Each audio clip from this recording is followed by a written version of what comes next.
వక్రం విష్ణుం శశివర్ణం చతుర్భుజం ప్రసన్నవదనం ధ్యాయేత్ సర్వవిఘ్నోపశాంతయే. ద్వార ప్రతిష్టా విధానం పరమేశ్వరుడు చెప్పెను. ఇప్పుడు ద్వారానికి సంబంధించిన ప్రతిష్టా విధి చెప్పెదను. ద్వారాంగభూతములకు ఉపకరణాలను కషాయ జలాదులతో సంస్కరించి శయ్యపై ఉంచాలి.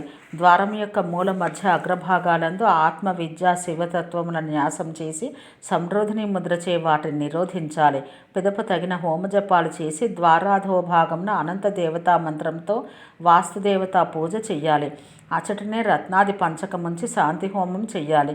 పిదప ఎవలో ఆవాలో ఆక్రాంత బుద్ధి వృద్ధులను ఔషధులు తెల్ల ఆవాలు మహాతిలలు గోపీచందనం దరదం నాగకేసరం మోహిని లక్ష్మణ అమృత గోరోచనం అరగ్వధం దూర్వలు దేవాలయం పునాదుల కింద వేసి పొట్లం పట్టి పొట్లం కట్టి ద్వార రక్షణార్థమై దానిపైన ప్రణవం ఉచ్చరిస్తూ కట్టాలి.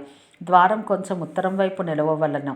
ద్వార అధోభాగంన ఆత్మతత్వాన్ని రెండు పార్శ్వములందు విద్యాతత్వమును ఆకాశదేశం నందును పూర్తి ద్వారమండలమందును సర్వవ్యాపి శివతత్వమును న్యాసం చెయ్యాలి.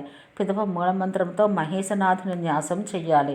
ద్వారమును ఆశ్రయించి ఉండు నంది మొదలగు ద్వారపాలకుల కొరకు వారి నామములకు నమః చేర్చి 100 లేదా 50 హోమములు చేయవలెను. శక్తి ఉంటే రెట్టింపు హోమాలు చెయ్యాలి. న్యూనాతిరిక్తత దోష పరిహారార్థమై అస్త్రమంత్రంతో 100 హోమాలు చెయ్యాలి. పిదప మొదట చెప్పిన విధంగా దిక్కులందు బలులు ఇచ్చి దక్షిణాది ప్రదానం చెయ్యాలి. ప్రాసాద ప్రతిష్టా విధి విధానం పరమేశ్వరుడు పలికెను. స్కంద, నేనిప్పుడు ప్రాసాద ప్రతిష్టా విధి చెప్పెదను. దాని యందు చైతన్య సంబంధం చూపుచున్నాను. దేవాలయమందలి సుఖనాశం సమాప్తి అగు చోట పూర్వవేది మధ్యభాగమందు ఆధారశక్తిని భావించి ప్రణవ మంత్రంతో కమలం న్యాసం చెయ్యాలి. దానిపైన సువర్ణాది ధాతువులలో ఏదైనా ఒక దానితో చేసిన కలశను స్థాపించాలి. దానిలో పంచగవ్యములు మధువు పాలు రత్నములు మొదలగు 5 వస్తువులు ఉంచాలి. కలశపై గంధం పూసి వస్త్రం చేకప్పి సుగంధ పుష్పములతో వాసితం చేసి చూతాది పంచవృక్షముల పల్లవములచే దాని ముఖమును ఆచ్ఛాదించాలి. హృదయ మంత్రంతో హృదయకముల భావన చేయుచు ఆ కలశనచుట స్థాపించాలి. పిదప గురువు పూరక ప్రాణాయామంతో శ్వాసను లోనికి గ్రహించి శరీరంతో సకలీకరణ క్రియ చెయ్యాలి. స్వమంత్రంతో కుంభక ప్రాణాయామం ద్వారా ప్రాణవాయువును లోపల అవరుద్ధం చెయ్యాలి. ఈశ్వరుని అనుమతితో సర్వాత్మాభిన్నమైన జీవచైతన్యమును జాగృతం చేయవలను.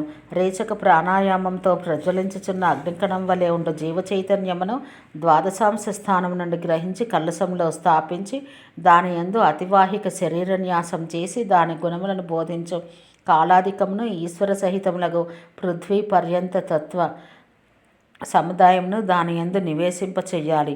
13 ఇంద్రియాలను తదధిపతులను నామమంత్రంతో కలశపై స్థాపించి ప్రణవం మొదట చేర్చిన నామమంత్రములతో పూజించాలి. తమ తమ కార్యములు చేయించు మాయాపాస నియామికులను ప్రేరకులకు విద్యేశ్వర్లను సర్వవ్యాపియకు శివుని తమ మంత్రములతో న్యాసం చేసి పూజించాలి. సకల అంగముల న్యాసము చేసి అవరోధిని ముద్రతో వాటన్నింటినీ నిరోధించాలి. లేదా సువర్ణాది ధాతువులతో ఒక మానవాకృతి నిర్మించి దాన్ని పంచగవ్యములతోనూ కషాయ ద్రవ్యములతోనూ శుద్ధి చేసి శయ్యపై కూర్చుండబెట్టి ఉమాపతి అయిన రుద్రుని ధ్యానిస్తూ శివమంత్రంతో ఆ పురుష శరీరం నందు వ్యాపక రూపమున ఆ శివుని న్యాసం చెయ్యాలి. శివ సాన్నిధ్యం కొరకై హోమ ప్రోక్షణ స్పర్శ జపములు చెయ్యాలి. సన్నిధాపనం రోధకం మొదలగు సకల కార్యాలను భాగత్రయ విభాగపూర్వకంగా చెయ్యాలి. ఈ విధంగా ప్రకృతి పర్యంత న్యాసానికి సంబంధించిన న్యాస విధానం పూర్తి చేసి ఆ పురుషుని కలశంలో స్థాపించవలను. ధ్వజారోపణాది విధానం శ్రీ పరమేశ్వరుడు పలికెను. స్కంద, దేవాలయంలో శిఖరాన్ని ధ్వజదండాన్ని ధ్వజాన్ని ప్రతిష్ఠ చేయవలసిన విధానం చెబుతున్నాను వినము. శిఖరం సగం భాగం నందు శూలమును ప్రవేశపెట్టి లేదా శూలము సగము భాగము శిఖరమందు ప్రవేశపెట్టి ప్రతిష్ఠ చెయ్యాలి.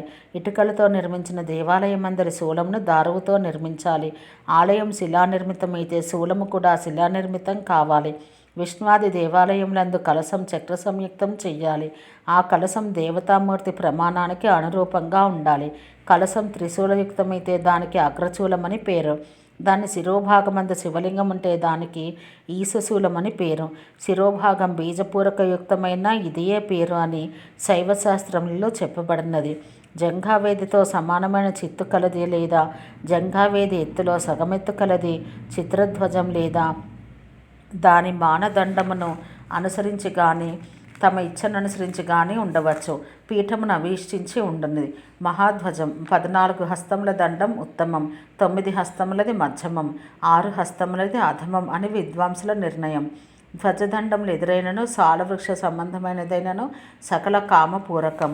ఆరోపణ సమయాన ఈ ధ్వజం విరిగిపోయినచో రాజుకి కానీ యజమానునికి కానీ హాని కలుగునని తెలియవలెను. అప్పుడు బహురూప మంత్రములతో వెనుక చెప్పిన విధంగా శాంతి చెయ్యాలి. ద్వారపాలాది పూజ మంత్రతర్పణం చేసి ధ్వజాన్ని దాని దండాన్ని అస్త్రమంత్రంతో స్నానం చేయించాలి. గురువు ఈ మంత్రంతో ధ్వజ ప్రోక్షణం చేసి మట్టి కషాయోదకం మొదలగు వాటితో దేవాలయాన్ని కూడా స్నానం చేయించాలి. ధ్వజం పైభాగంన గంధాదులు పూసి వస్త్రంచే ఆచ్ఛాదించి మరలా వెనుకటి వలె దాన్ని శయ్యపై ఉంచి లింగంనకు వలె న్యాసం చెయ్యాలి. కానీ జ్ఞానశక్తి క్రియాశక్తుల న్యాసం మాత్రం చెయ్యరాదు.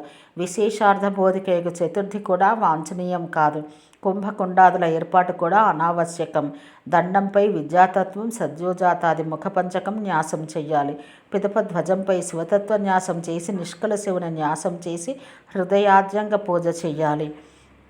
పిదప మంత్రజ్ఞుడైన గురువు ధ్వజమునందును ధ్వజాగ్రభాగమందును సన్నిధీకరణం కొరకై షడంత సంహితా మంత్రంతో ప్రత్యేక భాగమందు హోమం చేయాలి. మరియు ఇతర సంస్కారములు చేసినను ఈ విధంగా అస్త్రయాగం చేసియే చెయ్యాలి. ఈ విషయాలు పండితులు చేసి చూపించియే ఉన్నారు.